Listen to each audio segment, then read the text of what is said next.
नमस्कार. संगम स्पर्धा परीक्षा केंद्रामध्ये आपले खूप खूप स्वागत आहे. आज आपण MPSC ITI ह्यासाठी जो सिलेबस आहे तो डिकोड करणार आहोत. सिलेबसमध्ये काय काय गोष्टी दिल्या आहेत, कुठल्या कुठल्या कामाच्या आहे, कुठल्या कुठल्या गोष्टींना अप्रोच कसं करायचं आहे, ह्या सिलेबसच्या पॉईंट्समध्ये बघणार आहोत. 20 लेक्चर्स 20 पॉईंट आहेत सिलेबसचे, त्याप्रमाणे 20 लेक्चर्स होणार आहेत. कमीत कमी शॉर्ट टाईममध्ये आपण पर लेक्चर कंप्लीट करायचा प्रयत्न करूया. सिलेबस तुम्हाला असा दिलेला आहे, तर अशापेक्षा आपण एक त्याला ऑर्गनाईज केलं आहे, एक लिंक केलं आहे. ठीक आहे. सो लिंक करायचं म्हणजे काय, तर लिंक म्हणजे आपण प्रत्येक गोष्ट एक तोडून एक्झॅक्टली सिलेबसच आहे हा, पण फक्त आपण काय केलं त्याला ऑर्गनाईज केलं, रिऑर्गनाईज केलं, खाली वर जे काय असतं, काय करायचं आहे, त्यानंतर काय करायचं, त्यानंतर काय करायचं, जेणेकरून एका लिंकमध्ये आपल्याला एका ऑर्डरमध्ये आपल्याला अभ्यास करता येईल त्यासाठी. तर एव्होल्युशन ऑफ एज्युकेशन हा फर्स्ट पॉईंट आहे. एव्होल्युशन ऑफ एज्युकेशनमध्ये काय करायचं आहे तुम्हाला, ब्रिटिश काळापासून तर आत्तापर्यंत ज्या स्कीम्स आहेत, ज्या गव्हर्नमेंटच्या कमिटीज आहेत, म्हणजे गव्हर्नमेंटनी ज्या कुठल्या समित्या बसवल्यात ब्रिटिश काळापासून तर आजपर्यंत, तेवढ्या समित्या करा. बाकी गोष्टी आहेत एज्युकेशनमध्ये. फॉर एक्झाम्पल टिळकांनी कुठलं कॉलेज उघडलं एक्सेट्रा एक्सेट्रा. जर तुम्ही हे सगळं करत बसले तर तुम्हाला सिरियसलीमध्ये 1 वर्ष लागून जाईल, सिरियसलीमध्ये. So you don't have to do that much. तेवढं कुठलं परीक्षेला येणार नाही आहे. आणि जेवढं मी सांगतोय तेवढंच करा प्लीज. वेळही कमी आहे आणि परीक्षेला येणारही नाही आहे, तर उपयोगही नाही आहे. So what I said, evolution of education in India फक्त कमिटीज करा इथे, बाकीच्या गोष्टी खाली होणार आहे. Education as a tool for 2 things, human resource development आणि सोशल चेंज. म्हणजे इकॉनॉमिक्स मध्ये, म्हणजे इकॉनॉमीमध्ये, भारताच्या आर्थिक स्थितीमध्ये एज्युकेशनचा काय उपयोग आहे, ह्युमन रिसोर्स बनवतात ते. ठीक आहे. 1 आणि 2 सोसायटी म्हणजे समाजाला काय उपयोग आहे, ह्या 2 गोष्टीचा तुम्हाला अभ्यास करायचा आहे. तर ह्या 2 गोष्टी म्हणजे काय की समाजामध्ये काय काय बदल झाले एज्युकेशनमुळे. तर सर मग समाजामधले बदल मी लिस्ट डाऊन करू का, तर नाही. समाजामध्ये काय बदल झाले, तर एज्युकेशन म्हणजे शिक्षणाचा दर वाढला, रेशिओ वाढला, तो अभ्यास करायचा इथे तुम्हाला. मग शिक्षणाचा रेशिओ 3 लेवलवरती, प्री प्रायमरी, मग प्रायमरी, मग सेकंडरी और हायर सेकंडरी किंवा हायर एज्युकेशन इथे करून घ्या. सेकंडरी अँड हायर एज्युकेशन ह्या 3 लेवलवरती तुम्हाला ह्याचा डेटा बघायचा आहे. म्हणजे किती पर्सेंट आहे, किती पर्सेंट आहे, किती पर्सेंट आहे, महाराष्ट्राचा किती पर्सेंट आहे, ओके, एक्सेट्रा डेटा आणि फॅक्ट्स तुम्हाला इथे लागतील. ह्युमन रिसोर्स डेव्हलपमेंट हा टॉपिक नंतरही येईल तुम्हाला, बट एज्युकेशनचा ॲज अ टूल, तर ह्युमन रिसोर्स डेव्हलपमेंटमध्ये काय होतो, तर आपल्याकडे ग्रॅज्युएट्स किती आहे,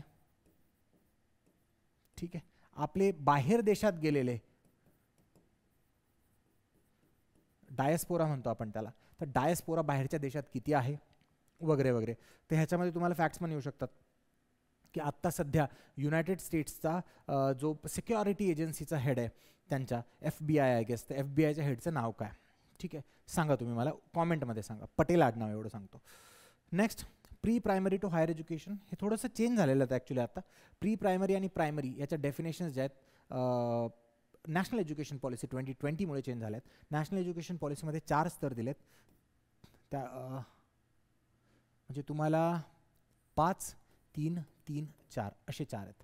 तर 5 म्हणजे काय, वयवर्ष 3 ते 8, 9 ते 11, 12 ते 15, 12 ते 14, मग 15 ते 18. ठीक आहे. हे आता सध्याचे जे पॅरामीटर्स आहेत हे आहे प्रायमरी एज्युकेशनचे, आणि ह्याला वेगवेगळे नाव दिलेत. 4 फाउंडेशन लेवल्स दिलेत, ठीक आहे, त्या कराव्या लागतील. तर ते आहेत problems and education in problems and issues in education sector. Problems and issues म्हणजे काय हो, प्रॉब्लेम्स अँड इश्यूज तर तुम्हाला असे विचारतील का, what are the problems, which of them among following given are the problems of Indian education. नाही, ही MPSCची मेन्स नाही आहे. MPSCच्या मेन्समध्ये इथून पुढे असे प्रश्न विचारले जातील. तर जिथे कुठे तुम्हाला प्रॉब्लेम्स विचारतायत, जिथे कुठे तुम्हाला इश्यूज विचारतायत, तिथे तुम्हाला सॉल्युशन्स लागतात. सॉल्युशन्स म्हणजे काय हो, सोल्युशन 2 प्रकारचे असतात. एक असतं पीपल्स पार्टिसिपेशन, म्हणजे लोकांनी स्वतः त्यासाठी सोल्युशन काढलेलं. ते म्हणजे काय, NGOज वगैरे एक्सेट्रा, एज्युकेशनसाठी काही संस्था असतात वगैरे वगैरे. मग त्यानंतर काय, गव्हर्नमेंटमध्ये पण 3 प्रकारचे सोल्युशन्स असतात. एक असतं एक्झिक्युटिव्ह, एक असतं लीगल, आणि आपण एक नवीन प्रकार बनवूया मुद्दा म्हणून, तो एक्झिक्युटिव्हचाच पार्ट तरी.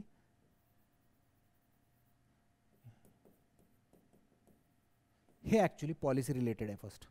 हे ॲक्च्युली 3 प्रकार आहे. तर ह्याच्यामध्ये तुम्हाला काय करायचं आहे, तुम्हाला अभ्यास कशाचा करायचा आहे, तर तुम्हाला अभ्यास या तिन्ही गोष्टीचा करायचा आहे. लीगल म्हणजे काय, कुठला कायदा बनवला. स्कीम म्हणजे काय, स्कीम्स. मग तुम्हाला कुणी म्हटलं की पहिली दुसरी तिसरी प्रायमरी एज्युकेशनसाठी स्कीम्स कोणत्या कोणत्या, पटपट पटपट तुमच्या तोंडावर आला पाहिजे. त्यानंतर तुम्हाला सर सेकंडरीसाठी कोणत्या, हायरसाठी कोणत्या, एक्सेट्रा स्कीम्स इथे येतील. तर त्याच प्रकारे कायदे कोणते कोणते, primary secondary tertiary higher education वगैरे वगैरे ते आहे. युनिव्हर्सलायझेशन ऑफ एज्युकेशनमध्ये मेजरली मुख्यतः तुम्हाला राईट टू एज्युकेशन ॲक्ट हा करावा लागेल. ठीक आहे, युनिव्हर्सलायझेशन ऑफ एज्युकेशन ही एक फर्स्ट स्टेप आपण म्हणू शकतो. मे बी फर्स्ट स्टेप खूप आहेत.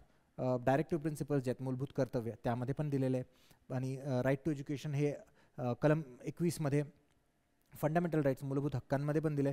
तर फर्स्ट स्टेप म्हणता येईल. पण काय काय ते तुम्हाला इंटिग्रेट अभ्यास करावा लागेल. ठीक आहे, म्हणजे तुम्हाला फंडामेंटल राईट्स पण आणि सोशल स्टडीज पण, हे दोन्ही तुम्हाला एकत्र करून अभ्यास केला तरच उपयोग आहे. तर हे फक्त सेल्फ स्टडीवाल्यांसाठी मेजरली हेल्पफुल आहे. क्लासेसवाले तुम्हाला सांगतीलच ह्या गोष्टी. So national policy on education in India, national policies majorly आपण एव्होल्युशनमध्येच करतो. का, कारण की कमिटी आली तर कमिटी काय देणार, तिचा अहवाल देणार. म्हणजे काय देणार, त्याचे रेकमेंडेशन देणार.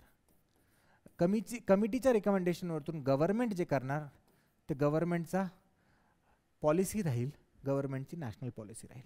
तर मेजरली हा इथे होतो. इथे जर नाही केला तुम्ही तर इथे तुम्हाला करावा लागेल. नॅशनल पॉलिसी जितक्या पॉलिसीज झाल्यात आतापर्यंत त्या कराव्या लागतील. मग कमिटीज रिलेटेड टू एज्युकेशन त्या इथे होऊन गेलेला असेल, ओव्हरलॅप झाला. अँड देअर रेकमेंडेशन तो इथे होऊन गेलेला असेल. ठीक आहे, ह्या दोनमध्ये ह्या ओव्हरलॅप होतील. नेक्स्ट काय, quality improvement in education sector. Quality improvement कशी कराल एज्युकेशन सेक्टरमध्ये, अशी कराल. स्कीम्स काढाल तुम्ही, काही लॉ कायदे काढाल. तर एज्युकेशन सेक्टरमध्ये क्वालिटी इम्प्रूव्ह करायची. म्हणजे काय करायचं, ITIमध्ये तुम्ही काही मशिनरीज दिल्या आहेत, बजेट वाढवले आहेत, पैसा वाढवला आहे वगैरे वगैरे एक्सेट्रा गोष्टी, त्या तुम्हाला ते करायच्या. स्कीम्स मेजरली करायच्या. मेजरली जर तुम्ही इथे पाहाल ह्या सगळ्यात गोष्टीत, तर तुम्हाला स्कीम्सच करायच्या आहे ह्या शेवटच्या टॉपिकपर्यंत.